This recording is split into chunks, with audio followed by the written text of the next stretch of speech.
Here are the tools and materials required to install this product.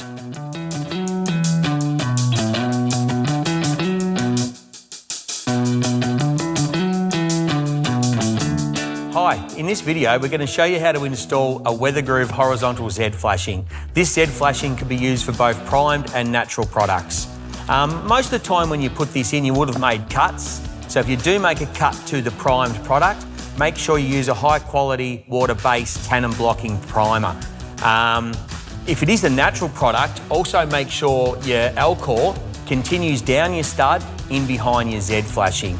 So obviously you've got your lower sheet on first, you plop your Z flashing on top and you 600 centres with your fixings, but you will need a double stud or a rotated stud to be able to get fixings back into that next sheet. So Jackson can come in and show us. The sheet will sit on the lip of the Z flashing, just like that. And then we can fix it off.